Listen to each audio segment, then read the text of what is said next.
اس درمیان ہم نے قرآن کریم کی تلاوت مختلف انداز سے، بہت اچھے انداز سے سن لی۔ اب مزید کسی اور چیز کی ضرورت نہیں ہے، بس اپنی بھی حاضری لگ جائے اس نیک مجلس میں، اس لیے چند باتیں عرض کر دی جائے۔ قرآن کریم کی تلاوت یہ بہت اونچی چیز ہے۔ آپ نے مجلسوں میں، تعلیموں میں ایک حدیث سنی ہوگی کہ حضور پاک صلی اللہ علیہ وسلم نے صحابہ سے فرمایا جددوا ایمانکم، اپنے ایمان کو نیا کرو۔ تو صحابہ نے عرض کیا وکیف نجدد، ہم کس طریقے سے ایمان کو تازہ کریں؟ تو آپ نے ان کو فرمایا اکثر قول لا الہ الا اللہ، لا الہ الا اللہ زیادہ کہا کرو، زیادہ پڑھا کرو۔ یہ ہماری سنی ہوئی حدیث ہے، ہم بہت سنتے رہتے ہیں۔ تو لا الہ الا اللہ تو بنیاد ہے، وہ تو کلمہ اسلام ہے، اس کے بغیر تو کچھ ہو ہی نہیں سکتا۔ تو جس طریقے سے لا الہ الا اللہ ایک بنیادی چیز ہے، اس کو پڑھنے سے، اس کا ذکر کرنے سے، اس کو زیادہ سے زیادہ دہرانے سے ایمان بڑھتا ہے۔ اور ہمارے پاس اصل چیز ایمان ہی تو ہے، ساری مایا اسی کے پیچھے تو ہے۔ اسی ایمان کو بڑھانے کے لیے، چمکانے کے لیے اللہ تعالیٰ نے قرآن میں فرمایا وَإِذَا تُلِيَتْ عَلَيْهِمْ آيَاتُهُ زَادَتْهُمْ ایمان۔ اہل ایمان کی کچھ پہچان ہے، اور اہل ایمان، صاحب ایمان کو چاہیے کہ اپنے ایمان کو وہ جائزہ بھی لیتا رہے، پہچانتا بھی رہے۔ تو جہاں اہل ایمان کی اور بہت ساری پہچان ہیں، ان میں سے ایک پہچان یہ بھی ہے کہ قرآن کریم کی تلاوت سن کر اس کا ایمان بڑھتا ہے۔ قرآن کریم کی تلاوت سے اس کا ایمان بڑھتا ہے۔ قرآن کریم کی تلاوت کو سن کر رک جانا، قرآن کریم کی تلاوت کو سن کر خوش ہونا، قرآن کریم کی تلاوت کو سن کر فرحت محسوس کرنا، قرآن کریم کی تلاوت کو سن کر سکون محسوس کرنا، یہ ایمان ہونے کی دلیل ہے۔ قرآن کریم میں ایک دوسری جگہ اللہ تعالیٰ نے فرمایا قل بفضل اللہ وبرحمتہ فبذلک فلیفرحوا، کہ اے نبی صلی اللہ علیہ وسلم آپ لوگوں سے کہہ دیجئے کہ لوگ اللہ کے اس فضل و رحمت، اس کرم و انعام یعنی قرآن کریم کے نازل ہونے پر لوگوں کو خوش ہونا چاہیے۔ فبذلک فلیفرحوا، کسی چیز سے خوش اگر ہونا چاہیے تو اس کے لیے قرآن نے کہا ہے فبذلک فلیفرحوا، قرآن کریم کے نزول سے خوش ہونا چاہیے۔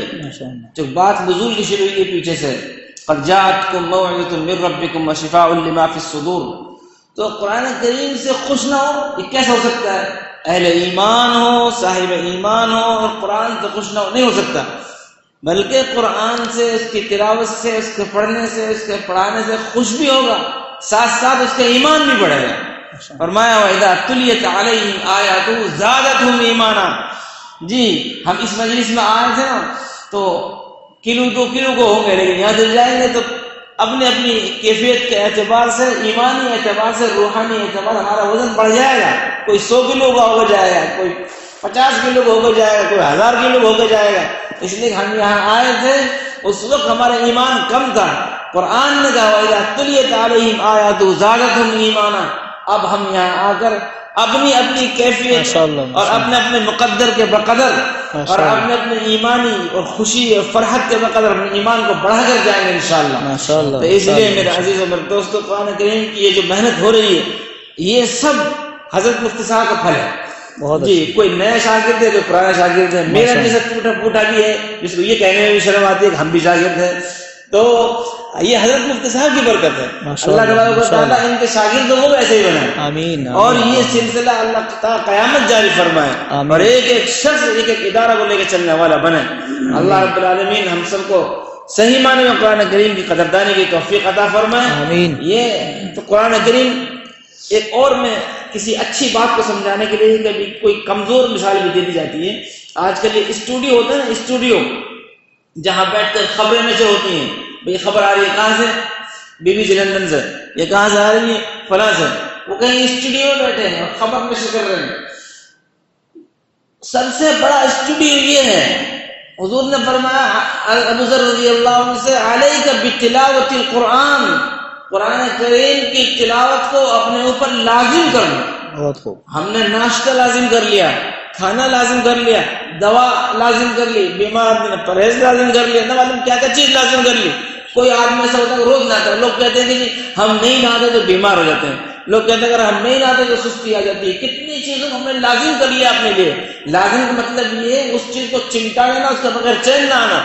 حضور صلی اللہ علیہ وسلم نے فرمایا علیک بتلاوت القرآن، اپنے اوپر قرآن کریم کی تلاوت کو لازم کر لو، چمٹا لو، اس سے جڑ جاؤ. ماشاءاللہ. کیا ہوگا؟ آپ لائیو، میں اب حدیث کا ترجمہ نہیں مفہوم کہہ رہا ہوں، آپ لائیو ٹیلی کاسٹ ہوں گے آسمانوں میں. سبحان اللہ. فَإِنَّهُ ذِكْرٌ لَكَ فِي السَّمَاءِ وَنُورٌ لَكَ فِي الْأَرْضِ. آپ قرآن کریم کی تلاوت کرو گے تو فرشتے لائیو ٹیلی کاسٹ کریں گے.